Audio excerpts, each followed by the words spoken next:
Assalamualaikum warahmatullahi wabarakatuh. Selamat pagi anak saleh dan solehah.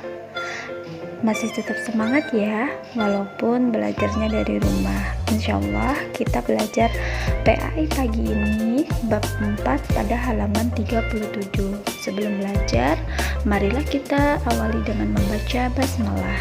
Bismillahirrahmanirrahim. Baiklah, hari ini kita akan lanjutkan pembelajaran kita, yaitu tentang keesaan Allah.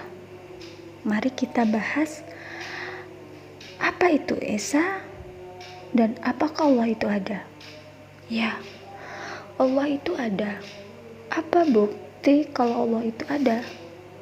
Lihatlah bukti ciptaan Allah Subhanahu wa Ta'ala. Yang pertama, Allah menciptakan kita sebagai manusia adalah bukti bahwa Allah itu ada. Kemudian Allah ciptakan tumbuh-tumbuhan berbagai macam yang dapat dimanfaatkan oleh manusia. Nah, itu juga bukti bahwa Allah itu ada. Selain itu, Allah juga ciptakan laut, sungai,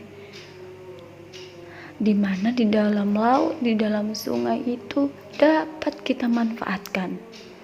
Ada rumput laut contohnya, kemudian ikan di dalam sungai, ada ikan udang, haruan, dan lain-lain yang dapat kita manfaatkan ikannya sebagai lauk pauk. Begitu juga dengan tumbuhan tadi. Tumbuhan yang dapat kita manfaatkan dalam kehidupan sehari-hari apa aja?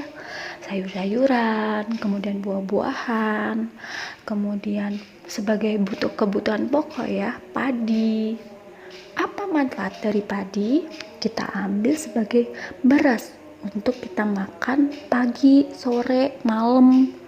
Nah, itu semua bukti bahwa Allah menciptakan apa yang ada di langit dan apa yang ada di bumi itu untuk manusia yang beriman kepada Allah.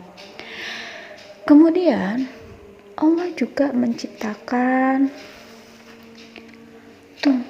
selain tumbuh-tumbuhan, Allah juga menciptakan binatang atau hewan. Kemudian Allah juga ciptakan gunung, sungai, lautan, matahari, bintang, dan bermacam benda angkasa lainnya.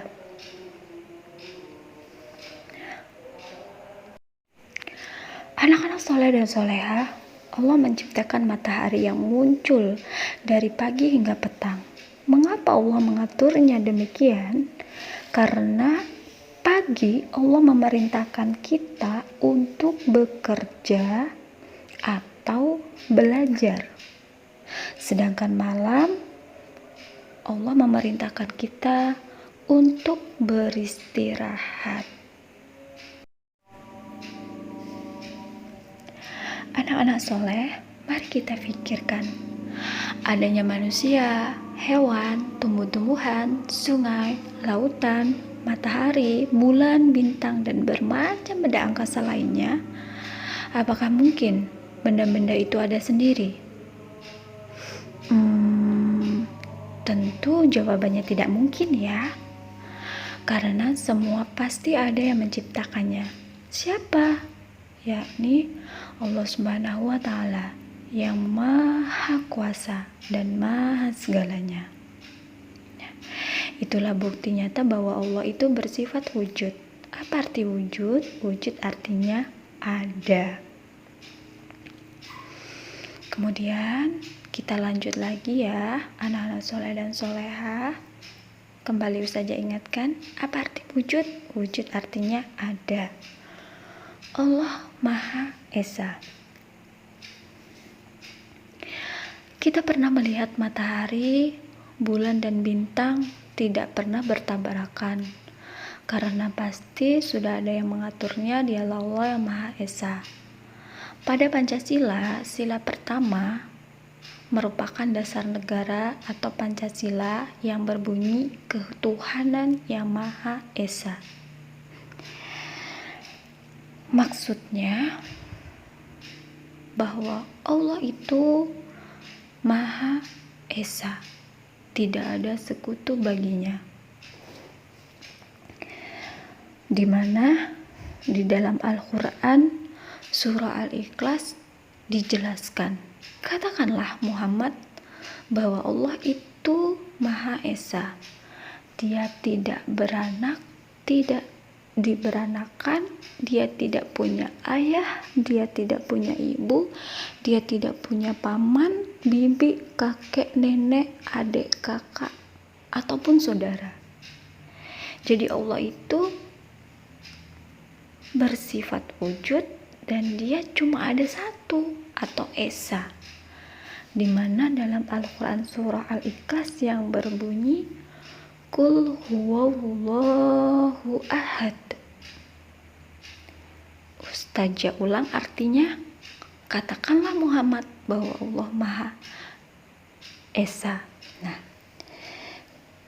anak-anak soleh dan soleha, pasti kan kalian tahu bahwa Esa itu artinya satu. Jadi Allah itu satu, tidak ada sekutu baginya, dan tugas kita sebagai manusia harus menyembah Allah dengan cara melaksanakan sholat 5 waktu, kemudian mendekatkan diri kepada Allah dengan cara berdoa. Anak-anak soleh, sebagai seorang muslim, kita selalu mengucapkan kalimat pujian kepada Allah.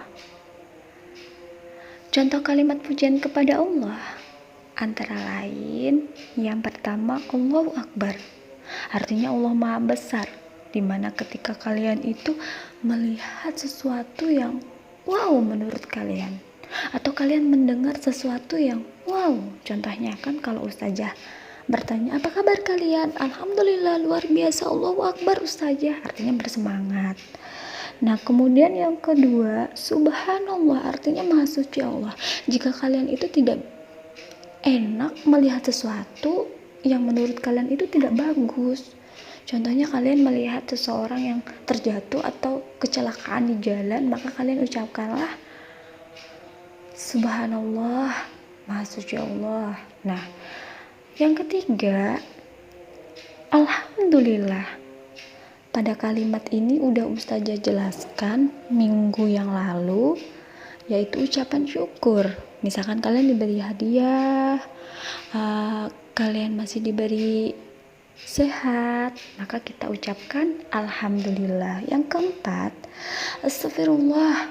Nah, bagaimana kita ucapkan kalimat pujian istighfar ini?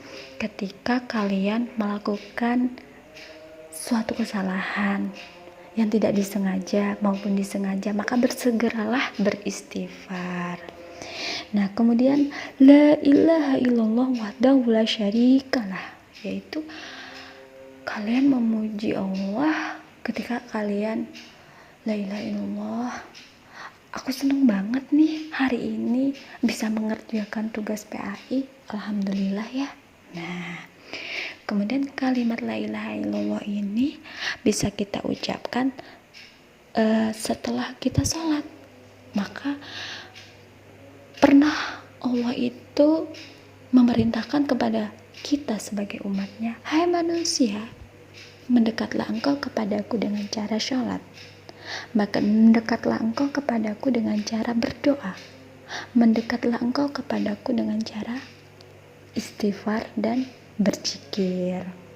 Nah, kalimat-kalimat zikir tadi ada istighfar, ada ucapan la ilaha illallah Muhammad Rasulullah atau la ilaha illallah wahdahu la syarikalah. Oh ya anak-anak soleh, kalian tahu nggak? Allah itu seneng banget jika ada hambanya yang memujinya.